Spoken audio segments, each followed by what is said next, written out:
बच्चे, हमने ये सीखा कि टी सेरेमनी में शांतिपूर्ण वातावरण कैसे था। हमने ये बात तो जानी कि वहाँ पर जापान में टी सेरेमनी को चानो यूँ कहते थे, जापानी लोग कहते थे। अब वहाँ पर शांतिपूर्ण वातावरण कैसे था, मैंने आपको बताया कि वहाँ पर 6 मंजिली इमारत की छत थी। वहाँ पर एक पर्णकुटी बनी हुई थी, वह तिनकों से बनी हुई थी। वहाँ पर ठंडक के कारण उसे तिनकों से बनाया गया था। वहाँ पर एक चाजिन था जो चाय बनाता था, जो सबकी सेवा करता था, जो आने वाले व्यक्ति को दो जो उनकी भाषा में स्वागत कहते हैं, उनको नमस्कार करता था, उनको स्वागत करता था, उनको बिठाता था। अब वहाँ का जो वातावरण था वो शांतिपूर्ण कैसे था। सबसे पहले हम समझते हैं कि वो इमारत जो थी 6 मंजिली थी, पर्णकुटी थी और वह तिनकों से बनी हुई थी। वहाँ पर 3 व्यक्ति जा सकते थे और 3 से ज़्यादा नहीं जा सकते थे। इसलिए नहीं जा सकते थे क्योंकि वहाँ पर अगर ज़्यादा व्यक्ति होते तो वहाँ पर शांतिपूर्ण वातावरण नहीं बन सकता था। वहाँ पर मिट्टी के बर्तन रखे हुए थे। चाजिन आने वालों को उनका स्वागत करता था, उन्हें बिठाता था। अब चाजिन क्या करता था, सबका स्वागत करता था। मिट्टी के बर्तन इसलिए रखे हुए थे क्योंकि वह ठंडक देते हैं, अर्थात मन को शांति देते हैं। वहाँ पर 3 व्यक्ति बैठकर चाय पीते थे और वहाँ पर चाय पीते हुए 2 घुट चाय दी जाती थी। इसको ध्यान से सुनना, 2 घुट चाय दी जाती थी और वे 2 घुट चाय को 1.5 घंटा पीते थे। अब 2 घुट चाय को क्या 1.5 घंटे में पी जाता है? नहीं ना बच्चे। अब वो किस लिए पी जाती थी? चाय तो एक बहाना था, चाय को हाथ में पकड़ना एक बहाना था।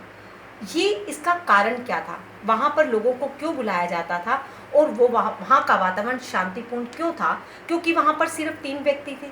वहाँ पर मिट्टी के बर्तनों के अंदर चाय दी जाती थी और वहाँ का वातावरण के अंदर जो चाय बनाता था उसके अंदर भी आवाज़ नहीं की जाती थी, अर्थात दिमाग को बिल्कुल रिलैक्स किया जाता था और बिल्कुल शांत किया जाता था। वो 2 घूंट चाय को 1.5 घंटा पीते थे। अब 1.5 घंटे के अंदर क्या होता था कि जो दिमाग की थकावट थी वो क्या होती थी, आराम में आने लगती थी और जो दिमाग था वो आराम में आने लगता था और उन्हें ऐसा लगता था कि जो पीछे किया था वह सब भूल गए हैं, अर्थात दिमाग जो है रिलैक्स पकड़ने लगता था, अर्थात रिलैक्स होने लगता था। उनका जो मन था बिल्कुल शांत होने लगता था। इसलिए वहाँ की अद्भुत शांति थी और वहाँ पर लोग जाया करते थे और अपने आप को शांत किया करते थे।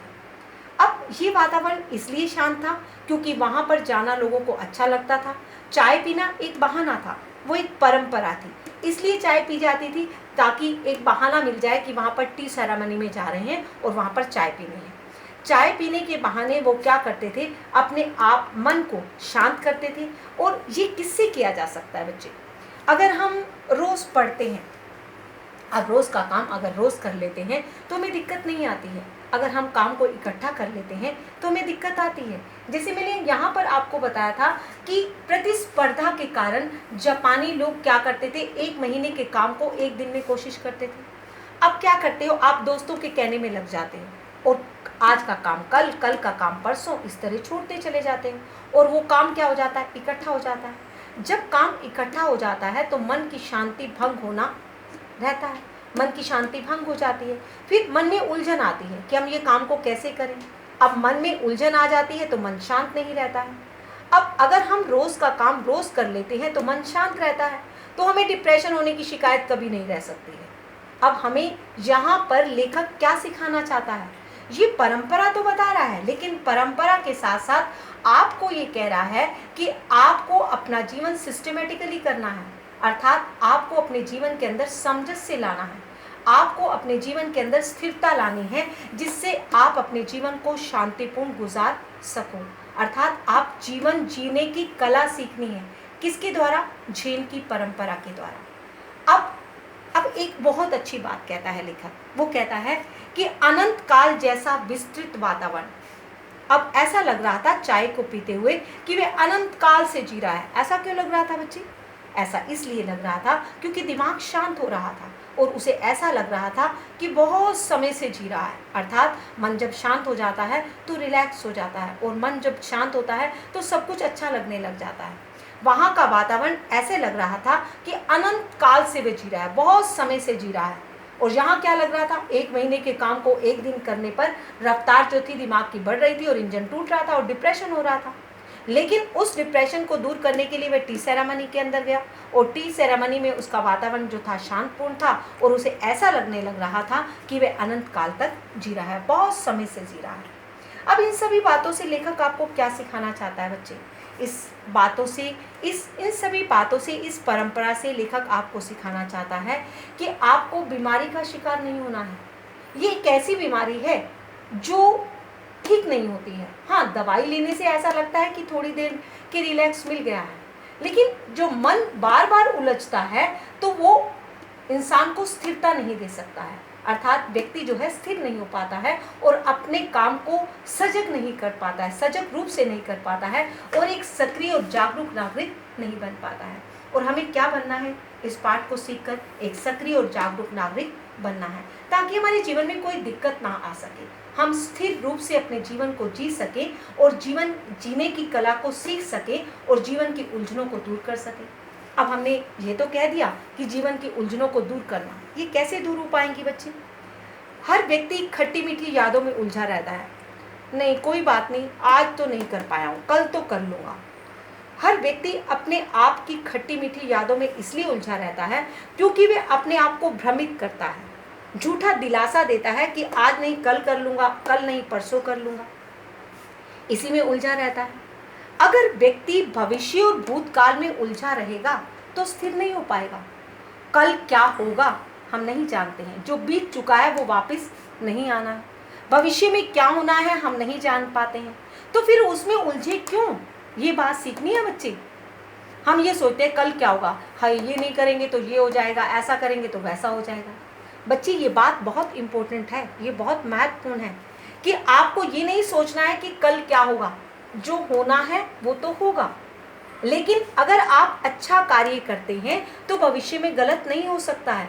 अगर आप अपनी बीती बातों में उलझे रहेंगे तो भविष्य को तो क्या करेंगे, गलत ही कर देंगे, भविष्य तो गर्त में डाल देंगे, अर्थात उसे नीचे गिरा देंगे, तो भविष्य तो सुधर नहीं पाएगा। इसलिए बीती हुई यादों में आपको नहीं उलझना है। हाँ, एक बात सही है कि आप अपने भविष्य को उज्जवल बनाइए, लेकिन कैसे बना पाएंगे बच्चे?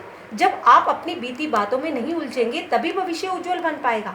अगर आप अपने भविष्य के बारे में सोच कर ये सोचते रहे मैं डॉक्टर बनूंगा, इंजीनियर बनूंगा, ये कैसे बन पाओगे बच्चे? जब तक आप अपने कार्य को नहीं कर पाओगे तब तक आप उसे अच्छी प्रकार से नहीं कर पाओगे। ये दोनों काल झूठे हैं बच्चे, दोनों काल क्या है? मिथ्या है। और सच क्या है बच्चे जिसमें आपको जीना है? वो वर्तमान है बच्चे। अगर आप अपने वर्तमान को सुधार लेते हो, उसे सही बना लेते हो, उसे स्थिर कर लेते हो, तो आपका जीवन अच्छा बन जाता है, आपका जीवन स्थिर बन जाता है। तो ये बात सबसे इम्पोर्टेंट है बच्चे, आपको भविष्य और भूतकाल में नहीं उलझना है। ये दोनों काल मिथ्या है बच्चे। हम नहीं जान पाते हैं कि भविष्य में क्या होगा, और जो बीत चुका है उसको बार बार याद करने से क्या फायदा? वो वापस आ जाएगा? नहीं ना। भविष्य में क्या होगा हम नहीं जान पाते। हम यही कर सकते हैं ना कि हम अपने काम को अच्छी प्रकार से कर पाते हैं। और अगर हम अपने काम को अच्छी प्रकार से करते हैं तो हमें इस बात को जानना होगा कि ये दोनों काल, भविष्य और भूतकाल, दोनों मिथ्या है और हमें वर्तमान में जीना है। अगर हम वर्तमान में जिएंगे तो हम अपने जीवन जीने की कला में निपुण बन पाएंगे और हम अपने जीवन को सही प्रकार से जी पाएंगे।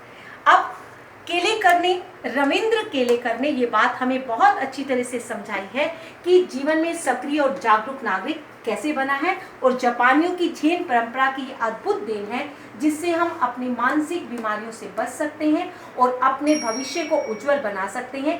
कब बना सकते हैं? जब हम वर्तमान में जिएंगे। ये पाठ आपको समझ में आ गया होगा। अगर कहीं से समझ में ना आया हो तो आप मुझसे पूछ सकते हैं। Thank you very much.